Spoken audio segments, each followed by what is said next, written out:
Good morning, everybody. My name is DavidShafer, and I'm here this morning to present my capstone project for my master's degree in GIS technology, entitled Modeling the Hydrological Impacts of the Yarnell Hill Fire using the Automated Geospatial Watershed Assessment Tool, otherwise known as AGWA. So thank you all for being here today. To give you an idea about where I'm going to go today, I'd like to start with a little bit about my motivation for completing this project, along with some background information and my goals during the study. Then I'll describe my methods for deriving burn severity and then modeling hydrology in the Yarnell Hill Fire study area. I'll show some results in the form of maps of burn severity and changes to surface flow in the Yarnell Hill Fire study area. And then finally, I'll discuss AGWA's utility to resource managers, as well as state and local governments. So Yarnell, Arizona is located about 80 miles northwest of the city of Phoenix. And the fire that I studied was ignited on June 28th, 2013 on the hill west of town. And it burned up to a total of 8,400 acres. The fire is especially notorious because it killed 19 firefighters, all members of the Granite Mountain Interagency Hotshot crew. So what motivated me to conduct this study is that if the fire had occurred on federal land, a burned area emergency response or BEAR team would have been assembled automatically to assess damage in the area. But since this fire happened on mostly private land, there was no post-fire BEAR assessment carried out. And so my motivation was to follow through some of the steps that a BEAR team would have in their assessment of risk following the fire. So my project had three main goals.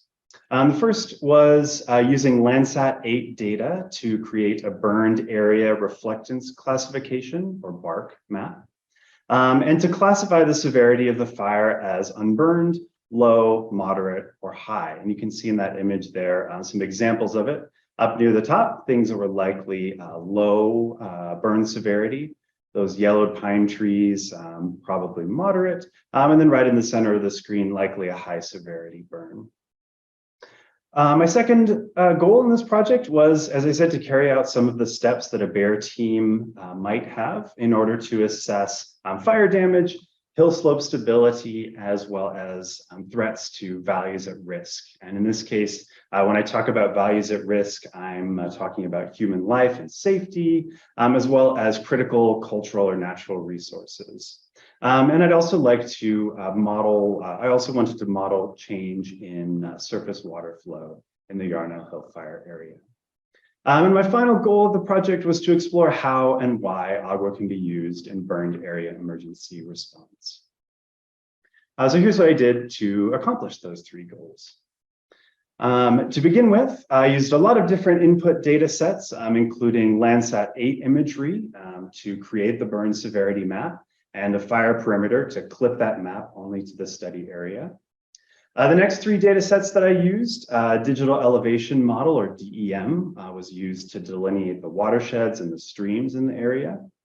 Land cover data was used as is for hydrological modeling, and then it was also run through an AGWA tool to simulate post-fire land cover. And finally, a soils data set to model surface flow and infiltration. The last couple of data sets that I used were a set of major watersheds. Now, these are much larger than would have been found at the study site, but they were used to clip some of the other input data sets to make sure that all land that could drain through that watershed was included in the study. And finally, precipitation data to model storm events with precise rainfall amounts. My analysis was split mainly into two parts. The first part, which I'll discuss first, was creating that burn severity map. And the second was modeling runoff before and after the fire under a variety of storm conditions. So this is the workflow that I went through to create the burn severity map. I used pre and post-fire Landsat 8 data. And then the scenes that were acquired were refined and corrected for inaccuracies that occur in these types of data sets. And finally, DNBR, or the difference normalized burn ratio, was calculated and symbolized based on common DNBR thresholds, which are used by fire monitoring agencies throughout the US. The Landsat 8 imagery that I used, you can see here on the left side, are pre-fire images that were collected on June 2nd, 2013. And on the right, post-fire images collected on September 22nd, 2013.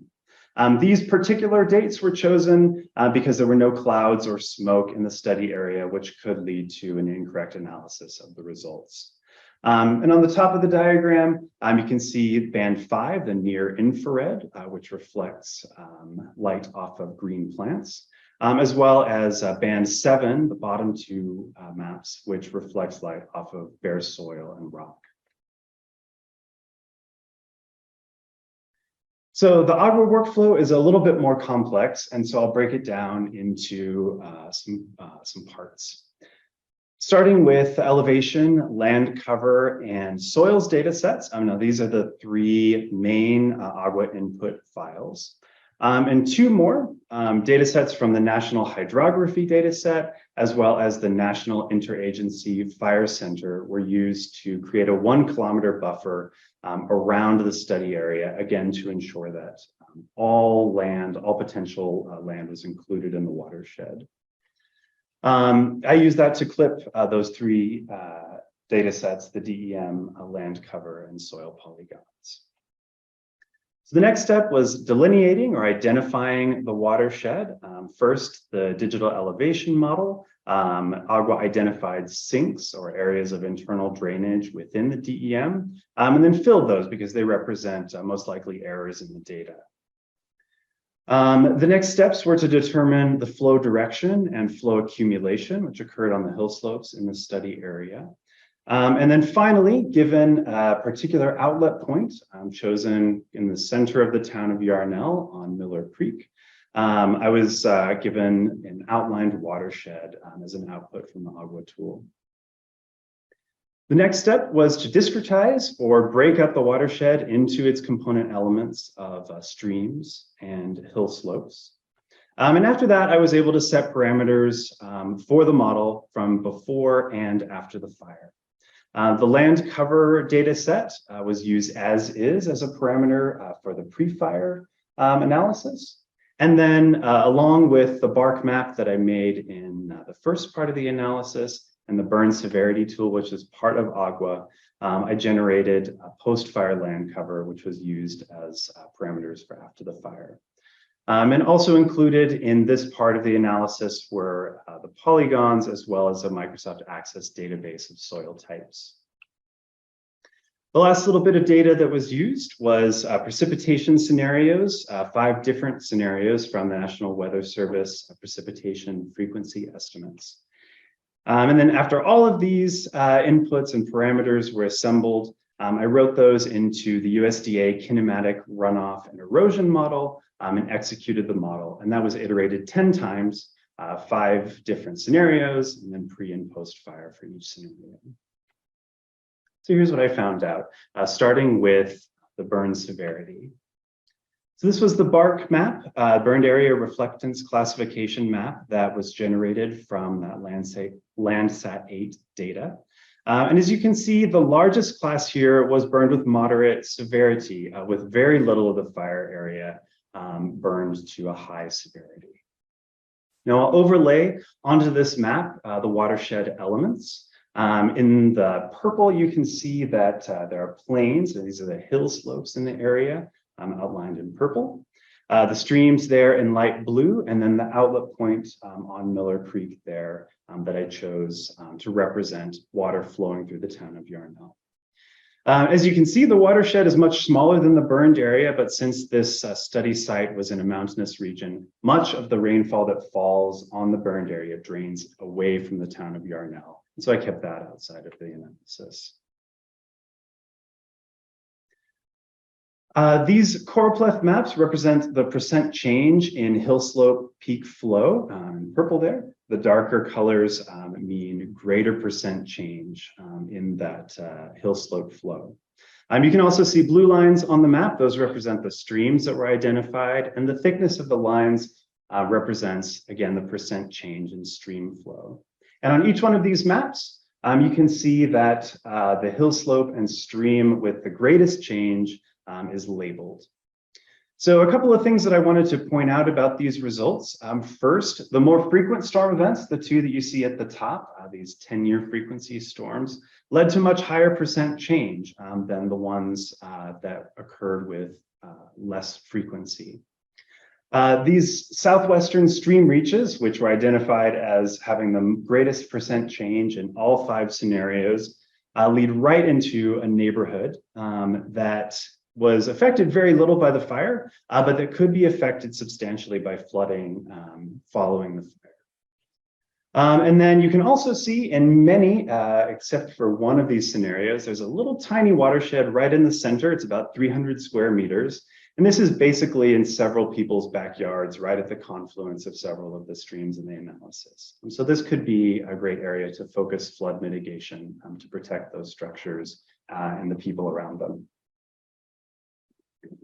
I also created hydrographs of outflow through the Miller Creek outlet in the center of town, and these show the peak flow over time. So for all of the 1-hour duration storms, the flow peaked at about 40 minutes after the beginning of the storm. The 2-hour storm there in the top right was the only exception. That peaked a little bit later at about 70 minutes. So again, as with the maps that I showed you before, the more frequent storms showed the greater percent change in outflow through Miller Creek. But of course, the less frequent storms have a much greater water volume, which we would expect from storms of greater rain depth. So to conclude, I'd like to go back to the 3 project goals that I started with, and then discuss a little bit about why Agua is a useful tool. So my first goal, Agua is useful for both short and long-term recovery of a burned area, even without the hydrological modeling steps.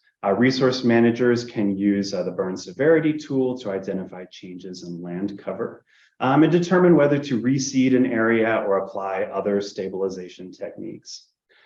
This especially allows for efficiency in hard-to-reach areas, which might be expensive to send a team out to. To address the second goal, the public availability of this input data can allow researchers and managers to collect the data sets ahead of time to prepare for fire events. The settings, default settings within the Agua tool have also been validated for use across a broad variety of situations by the tool's development team. And this can allow state and local governments to conduct something like a full bear analysis, even without support from a federal team. But those defaults are very changeable if there are local experts that can further refine the model. Oops. And the final goal, Agua is quick and it's cost effective. So bear teams work on a very short timeline. Their assessment usually begins even after a fire is fully contained. And in this study, as I told you before, the more frequent storms showed the greatest percent change. And so it's beneficial to have that quick action following a fire. And Agua also allows for the best use of limited resources to stabilize a burned area by identifying the highest areas of highest need, targeting those regions. So thank you all. I appreciate you coming today. And now I'll take any questions from those here or those on Zoom.